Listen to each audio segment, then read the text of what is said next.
हरे कृष्ण दोस्तों, स्वागत है आपका सीजीपीएससी व्यापम में एक बहुत ही गंभीर मुद्दे के साथ। नीट, नेट और अब सीजीटेट। क्या सीजीटेट में गड़बड़ी हुई है और अगर गड़बड़ी हुई है तो क्या गड़बड़ी हुई है, इस पर हम विशेष बातचीत करने वाले हैं। क्योंकि अगर ये गड़बड़ी हुई है तो बहुत ही गंभीर मुद्दा बनेगा आने वाले समय में। क्या है पूरा मामला, विस्तार पूर्वक बातचीत करेंगे। इसके अतिरिक्त शासन ने 260 नए पदों के सृजन की अनुमति दी है, उस पर भी हम बातचीत करने वाले हैं।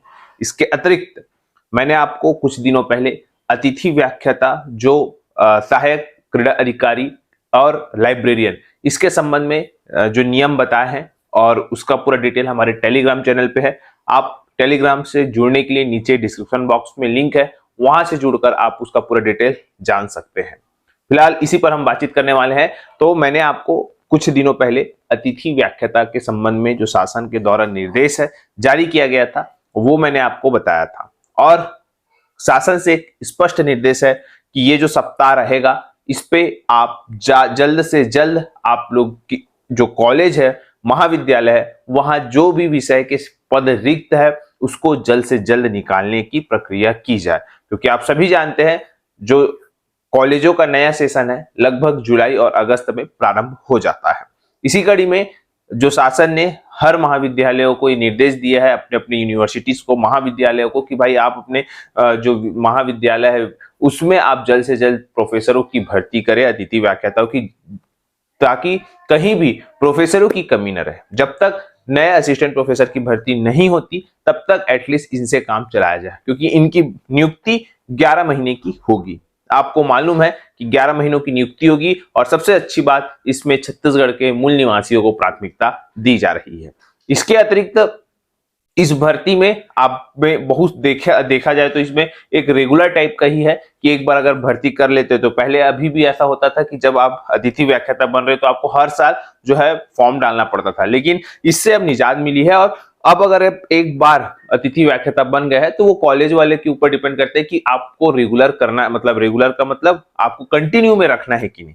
अगर कंटिन्यू में नहीं रखना है तो फिर वो भले आपको बता देंगे, या रेगुलर भर्ती अगर उस पद के लिए हो जाती तो फिर वहां से पद वो ऑटोमेटिक वहां से हट जाएंगे। लेकिन ये अच्छी बात है कि उनको हर साल से जो निजात है फॉर्म भरने का, उससे निजात मिलेगी। और रिक्त पदों पर जो भर्ती है अगर हो जाती है उस पर नियमित भर्ती, तो वो भी हट जाएंगे। तो ये अच्छी खबर है। कहीं ना कहीं आप देखेंगे कि प्रोफेसर, असिस्टेंट प्रोफेसरों की भी भर्ती होगी आने वाले टाइम में, और अभी जो नया सत्र है उस पर भी परेशानी ना हो, इसका भी शासन विशेष ध्यान रख रहा है। पिछले जो सप्ताह है उच्च शिक्षा विभाग में बहुत ज्यादा हलचल हुई थी और बहुत सारे अभ्यर्थी हमसे पूछ रहे थे कि सर, प्रयोगशाला परिचालक और जो प्रयोगशाला तकनीशियन है जो उच्च शिक्षा विभाग से भर्ती निकली थी, उसका क्या होगा। तो देखिए, उच्च शिक्षा विभाग से जो प्रयोगशाला तकनीशियन की भर्ती व्यापम से निकली है और एक प्रयोगशाला परिचालक जो आपके डिपार्टमेंटल निकली है, जो कि व्यापम से हुई है। तो उसके लिए भी नोटिफिकेशन आपको जो ये आने वाले जो दिन है उसमें आपको निश्चित तौर पर देखने को मिलेंगे, क्योंकि उस दिन बहुत हलचल थी मंत्रालय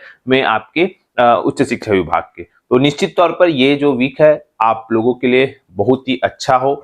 अब बात करते हैं सीजीटेट पर। जी हाँ, सीजीटेट पर इसलिए बातचीत करना आवश्यक हो गया है क्योंकि सीजीटेट में कल दो चीजें जो नहीं होनी थी वो हुई। एक सबसे पहला और सबसे बड़ा मुद्दा हम बात करते हैं धमतरी जिले का। जी हाँ, जैसा कि आपके स्क्रीन पे शो हो रहा होगा, इस धमतरी जिले में जो ओएमआर सीट है वो ओएमआर सीट कहां चली गई? दूसरे स्कूल में चली गई। जी हाँ, यहाँ पे भारी लापरवाही का सामना करना पड़ रहा है और बखारा कॉलेज में टीटी की परीक्षा में परीक्षार्थियों ने हंगामा कर दिया और परीक्षा रद्द करने की मांग की गई। चलिए पूरा मामला देखते हैं। व्यावसायिक परीक्षा मंडल ने रविवार को 54 स्कूल कॉलेज में 2 पालियों में पीपीटी व टीटी की परीक्षा ली। सुबह 9:30 से 12:15 बजे तक परीक्षा शांतिपूर्वक निपट गई, पहला वाला।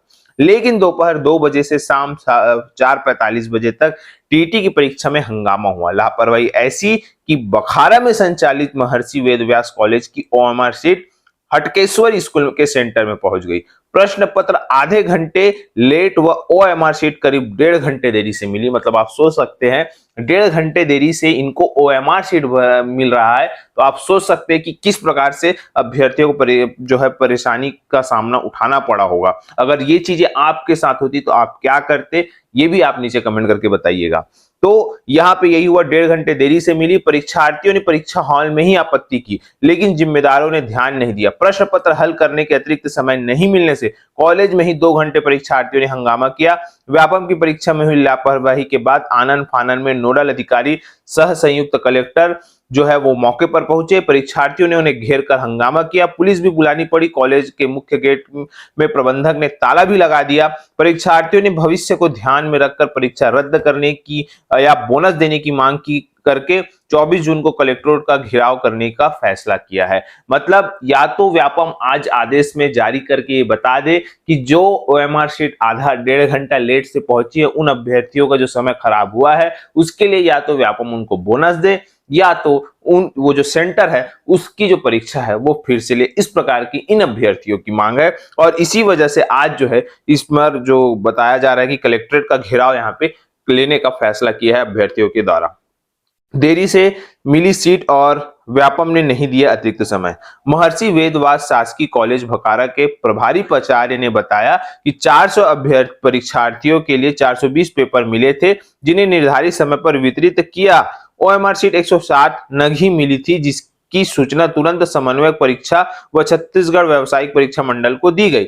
नोडल अधिकारियों ने 240 सीट दोपहर 3:10 बजे दी, जिसे परीक्षार्थियों को दिया। परीक्षार्थियों ने अतिरिक्त समय की मांग की, जिसे छत्तीसगढ़ व्यापम से दूरभाष से मार्गदर्शन मांगा गया।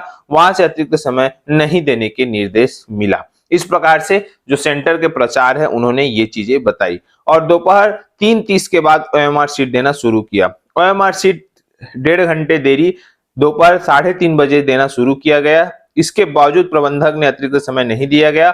निर्धारित समय से ओएमआर शीट ले लिया गया। मांग की केंद्र ने परीक्षा देने वाले सभी परीक्षार्थियों को बोनस अंक दिया जाए या परीक्षा जो है रद्द फिर से परीक्षा ली जाए। मांगे पूरी नहीं होने पर आंदोलन होगा। इस प्रकार से अभ्यर्थियों की मांग की जा रही है, और ये सारी चीजें हैं। तो ये तो एक मामला हो गया, ये टीटी का मामला हो गया सीजी टेट का। और सीजी टेट में अगर यही चीज आपके साथ होती तो आप क्या करते, नीचे कमेंट करके बताइएगा। दूसरा मामला इसी पर है, लेकिन चलिए उस चीज को अवॉइड किया जा सकता है जो कि छत्तीसगढ़ में सीजी टेट प्रश्न पत्र में गड़बड़ी। गद्यांश पढ़कर देना था जवाब, सवाल एक पेज में पहले ही पूछ लिया बोनस अंक। मतलब पहले ही प्रश्न पूछ लिया गया, गद्यांश को बाद में लिया गया। लेकिन खैर इसको तो परीक्षार्थी कैसे भी एडजस्ट कर लिए होंगे उस समय उस परिस्थिति में। लेकिन सवाल ये उठता है कि जो वाकई में अगर ओएमआर शीट आपको देर से मिलेगी तो आप फिर ओएमआर शीट कैसे आए। एक मानसिक जो वहां पे टेंशन उत्पन्न हुआ होगा अभ्यर्थियों को, वो स्वाभाविक तौर पर जायज भी है कि हाँ 1.5 घंटे बाद ओएमआर शीट नहीं भरी हो, ओएमआर में गोला कैसे लगाएंगे, और उसके बाद अन्य फॉर्मेलिटी है, नाम साइन बहुत सारी चीजें रहती है, तो वो कैसे किए होंगे, ये स्वाभाविक तौर पर व्यापम को सोचना होगा और अभ्यर्थियों को ध्यान में रखना ही होगा।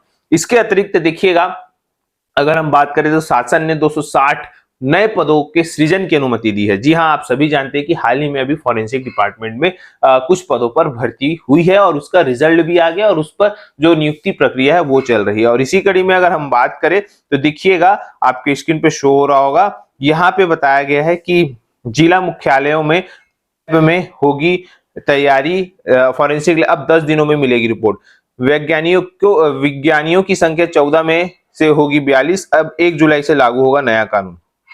बताया गया है कि आगामी जुलाई में 3 नए भारतीय कानून लागू होने से फॉरेंसिक डिपार्टमेंट की जिम्मेदारी बढ़ गई है। फॉरेंसिक लैब के 14 दिनों के अंदर रिपोर्ट देना अनिवार्य रहेगा। इस बात को ध्यान में रखते हुए फॉरेंसिक लैब के अफसरों ने अपनी तैयारी पूरी कर ली है।